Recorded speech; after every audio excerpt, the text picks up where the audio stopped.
Dear students, good morning all of you. आप सभी का एक बार फिर से सर्वोदय पब्लिक स्कूल की ऑनलाइन क्लासेज में स्वागत है। प्यारे बच्चों, अपन पढ़ रहे थे फर्स्ट यूनिट में राजनीति विज्ञान की जो प्रमुख अवधारणाएं हैं उनके संबंध में, और अपना जो लेसन चल रहा था वो चल रहा था स्वतंत्रता एवं समानता के संबंध में, जिसमें अपन ने स्वतंत्रता के संबंध में कुछ प्रारंभिक जो बातें थी वो अपन ने कल पढ़ लिया था, जिसमें अपन ने स्वतंत्रता का अर्थ और स्वतंत्रता के अर्थ के आधार पर एक प्रकार से इनके दो जो स्वरूप अपने सामने आए थे, स्वतंत्रता का सकारात्मक पक्ष और उसका नकारात्मक पक्ष, उनके बारे में अपन कल पढ़ चुके हैं। आज की कक्षा में जो अपन पढ़ेंगे वो पढ़ेंगे स्वतंत्रता अर्थात लिबर्टी के जो विविध रूप हैं, प्रकार हैं, उनके बारे में कि स्वतंत्रता के कौन कौन से प्रकार हैं। तो सबसे पहले अपन देखते हैं तो वो है प्राकृतिक स्वतंत्रता। प्राकृतिक स्वतंत्रता अर्थात नेचुरल लिबर्टी। ये प्राकृतिक स्वतंत्रता है क्या?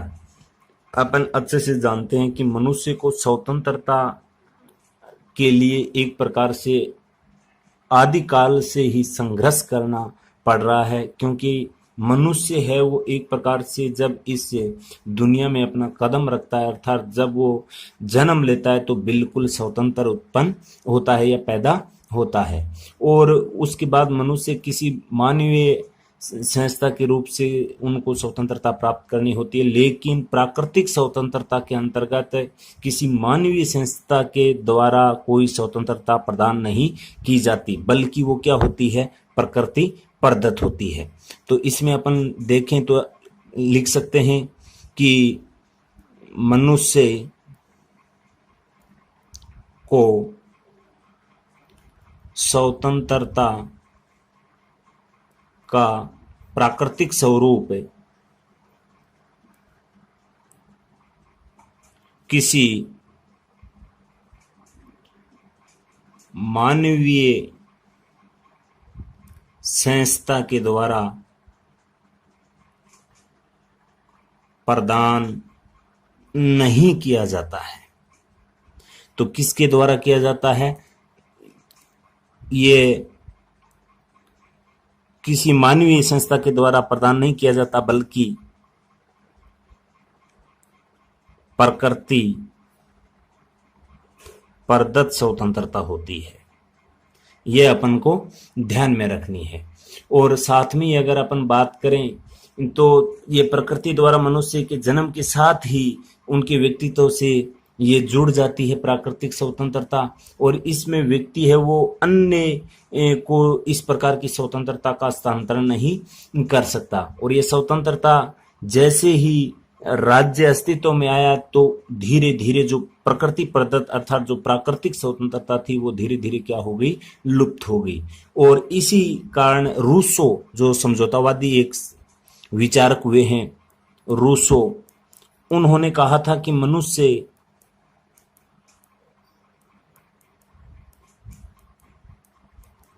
स्वतंत्र पैदा होता है, लेकिन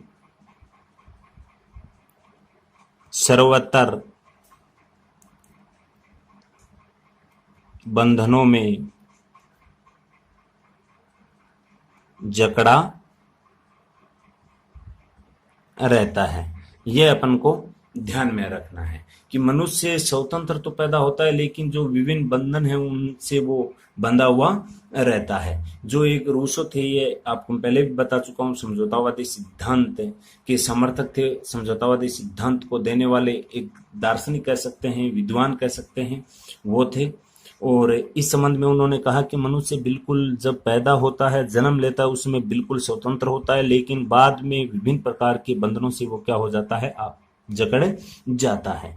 तो ये हुआ प्राकृतिक स्वतंत्रता के संबंध में, अर्थात प्राकृतिक स्वतंत्रता के संबंध में अगर अपन सरल शब्दों में कहें तो प्राकृतिक स्वतंत्रता वह स्वतंत्रता है जो व्यक्ति के जन्म के साथ ही उनको मिलती है और वो प्रकृति प्रदत्त होती है कि नहीं, मानवीय संस्थाओं द्वारा उनको ये स्वतंत्रता नहीं दी जाती है। उसके बाद में जो 2 नंबर आती है वो आती है व्यक्तिगत स्वतंत्रता, जिसको अपन निजी स्वतंत्रता बोलते हैं। व्यक्तिगत स्वतंत्रता मनुष्य को अपने निजी जीवन में, मनुष्य को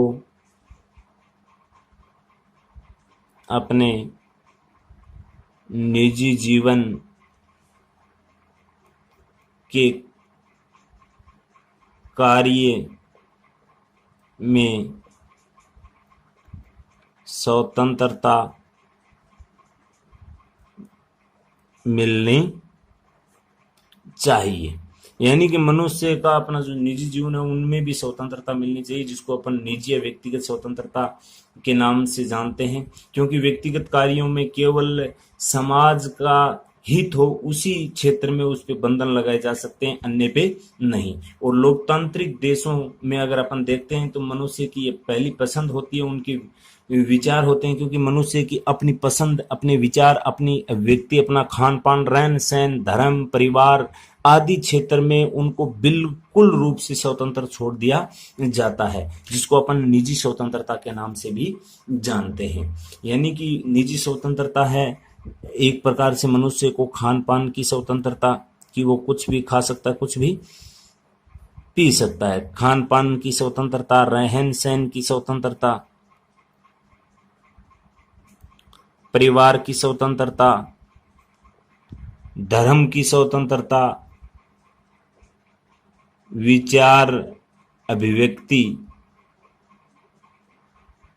की स्वतंत्रता, ये सब की सब स्वतंत्रता है वो अपने निजी स्वतंत्रता के अंतर्गत रखा गया है। और निजी स्वतंत्रता मनुष्य की जीवन शैली से संबंधित होती है और इसका प्रभाव जैसे ही समाज पे पड़ना प्रारंभ हो जाता है तो उस पर कुछ नियंत्रण करने का प्रयास किया जाता है, या अपन कह सकते हैं उस पर कुछ बंधन स्थापित कर दिए जाते हैं। और उसके बाद की जो स्वतंत्रता है वो है राजनीतिक स्वतंत्रता।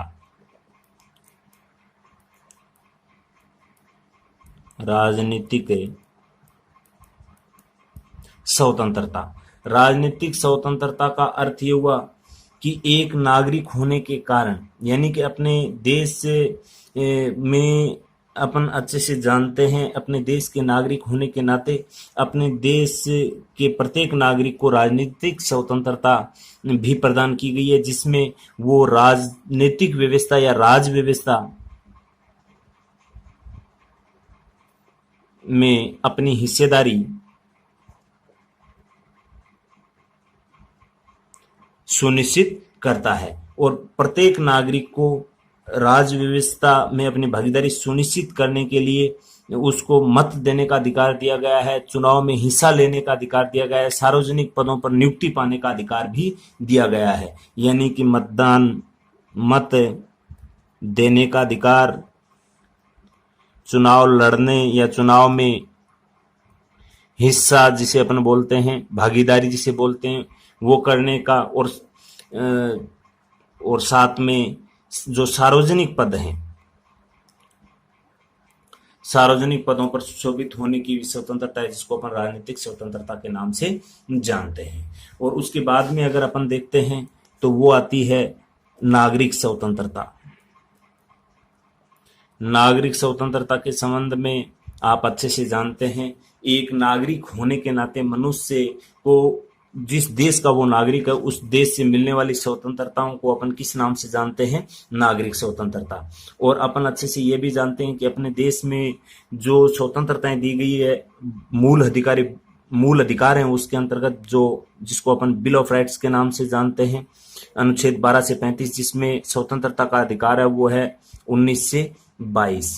इन आर्टिकलों में मूल अधिकारों के माध्यम से भारतीय नागरिकों को स्वतंत्रता प्रदान की गई है। और गेटेल नागरिक स्वतंत्रता के संबंध में कहते हैं कि स्वतंत्रताएं उन अधिकारों और विशेषाधिकारों को कहते हैं जिनको राज्य अपने नागरिकों के लिए उत्पन्न करता है और उसकी क्या करता है, साथ में रक्षा करता है। तो ये भी अपन को ध्यान में रखना है। नागरिक स्वतंत्रता, नागरिक स्वतंत्रता का सामान्य अर्थ ये हुआ कि मनुष्य को जिस देश का वो निवासी है उस देश का मूल नागरिक होने के नाते उसको उस देश की से मिलने वाली जो स्वतंत्रताएं हैं, जिसको समाज स्वीकार करता है, उसको अपन किस नाम से जानते हैं, नागरिक स्वतंत्रता के नाम से। और भारत की अगर अपन बात करते हैं तो भारतीय संविधान के अंदर जो मूल अधिकार है उनके माध्यम से स्वतंत्रताएं दी गई है। और मूल अधिकारों में दी गई है स्वतंत्रता का अधिकार है 19 से 22 के मध्य जो आर्टिकल हैं अपने, उनके मध्य में इनका उल्लेख दिया हुआ है। उसके बाद में अगर अपन देखते हैं तो वो आती है आर्थिक स्वतंत्रता। आर्थिक स्वतंत्रता के रूप में अपन अगर देखते हैं तो आर्थिक स्वतंत्रता का अर्थ ये हुआ कि व्यक्ति को आर्थिक स्तर पर एक प्रकार से स्वतंत्रता दी जानी चाहिए या उसको ऐसा मिलना चाहिए आर्थिक क्षेत्र में जिसमें उसके स्वाभिमान के साथ बिना किसी वित्तीय चुनौती का सामना किए वो अपना स्वयं का और अपने परिवार का जीवन निर्वहन कर सके। यानी कि आर्थिक स्वतंत्रता का अर्थ हुआ प्रत्येक व्यक्ति को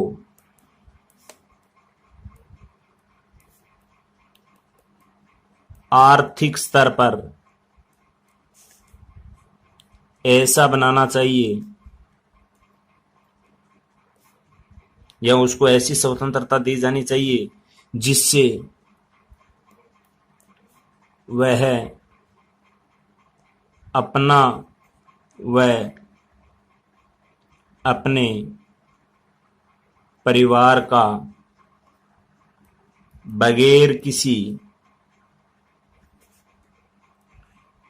वित्तीय संकट के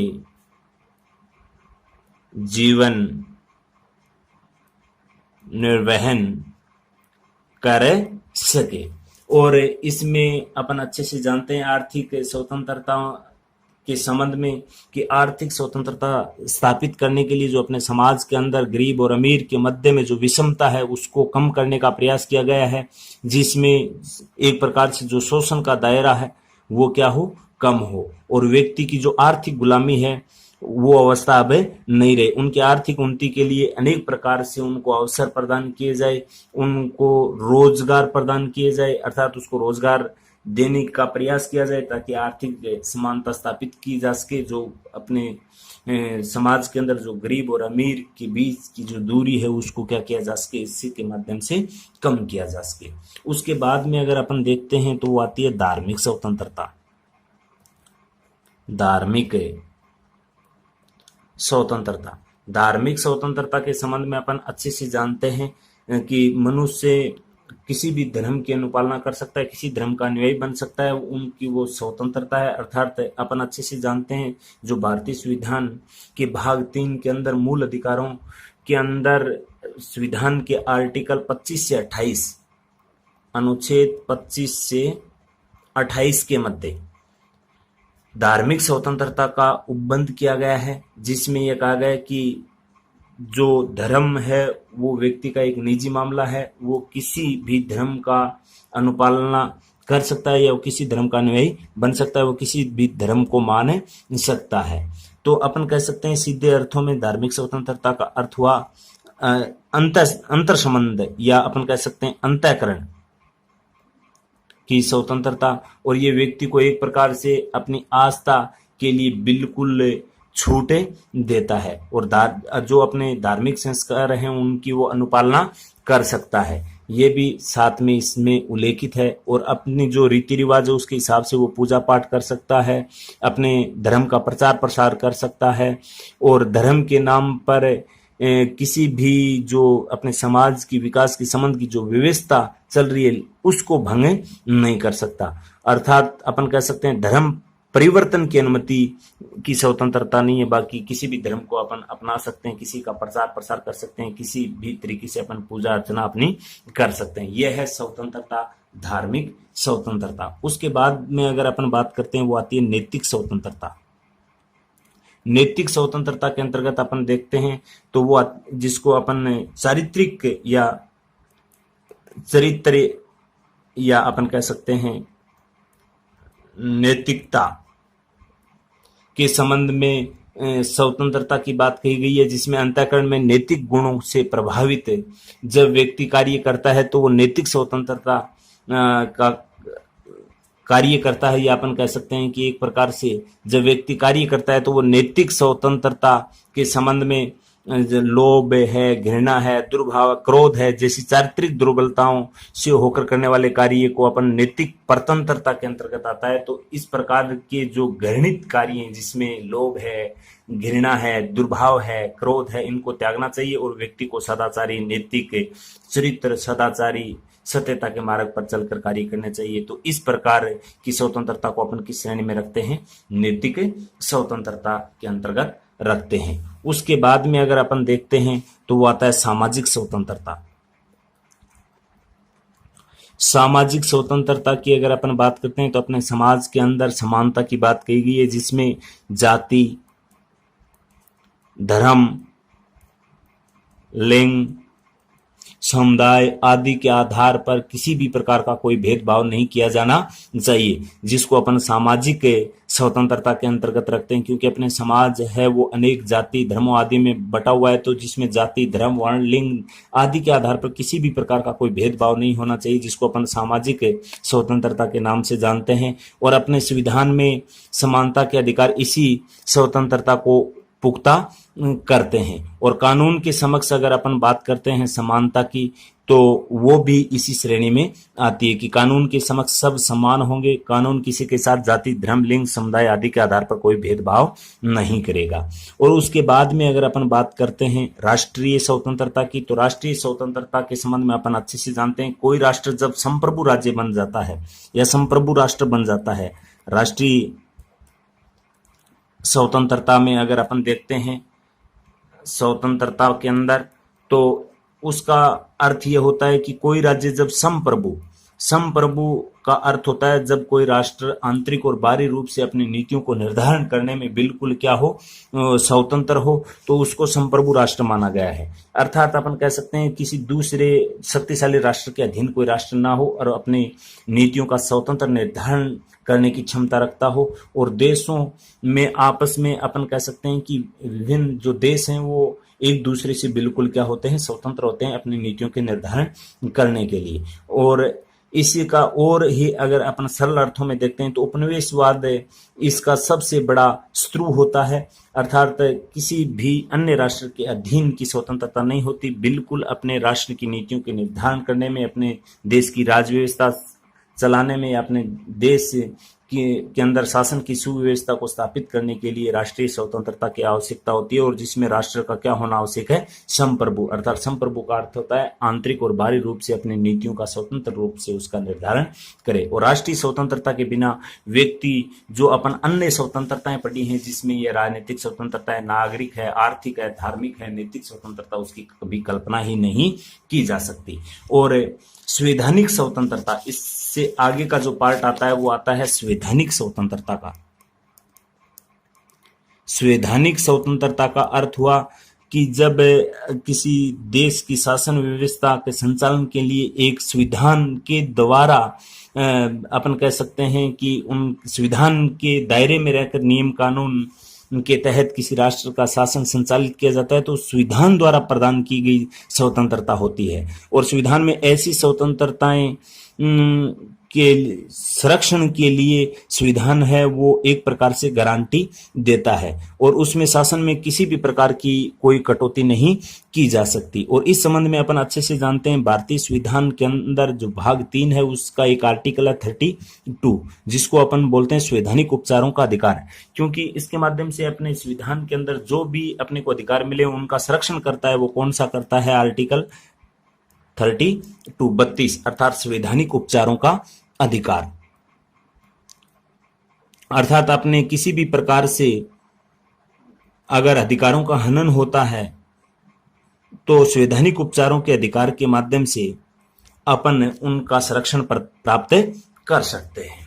अब इतनी स्वतंत्रताएं हैं, ये अपने लिए क्यों आवश्यक हैं, उसके बारे में थोड़ा और देख लेते हैं। क्योंकि ये आवश्यक इसलिए है कि प्रत्येक व्यक्ति है वो स्वतंत्रता के प्रति निरंतर जागरूक रहे और नागरिक है वो निडर एवं साहस बने, समाज में लोकतांत्रिक भावना है वो पनपे, आर्थिक दृष्टि से पूरा समाज है वो क्या बने, समान बने, पक्षपात नहीं हो किसी के साथ, भेद अर्थात अपन कह सकते हैं भेदभाव नहीं हो, और जो समाचार पत्र आदि जिसे अपन प्रेस की स्वतंत्रता बोलते हैं वो मिले, निष्पक्ष जनमत संग्रह होना चाहिए, अर्थात एक स्वस्थ लोकतंत्र की स्थापना के लिए या एक स्वस्थ लोकतंत्र के लिए स्वतंत्रता का होना आवश्यक है, और स्वतंत्र न्यायपालिका ताकि प्रत्येक व्यक्ति के अधिकारों की क्या हो, रक्षा हो, और साथ में ही संविधानवाद की बात होती है अर्थात संविधान की।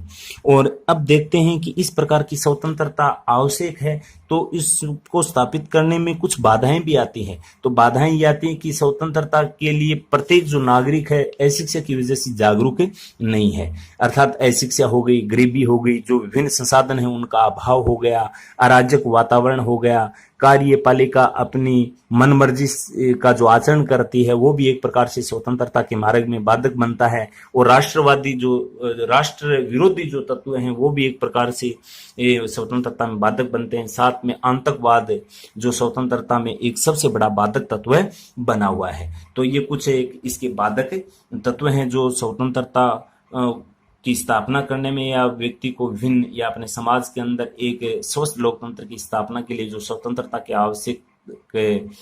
आवश्यकता है उसमें एक प्रकार से अपन कह सकते हैं बाधक बनते हैं उसकी स्थापना में या उसकी मार्ग के अंदर। और उसके बाद में जो अपना इस लेसन में बचा है वो बचा है इक्वलिटी अर्थात समानता, उसके बारे में पढ़ेंगे अपन आगे की नेक्स्ट कक्षा के अंदर। आज के लिए इतना ही, धन्यवाद।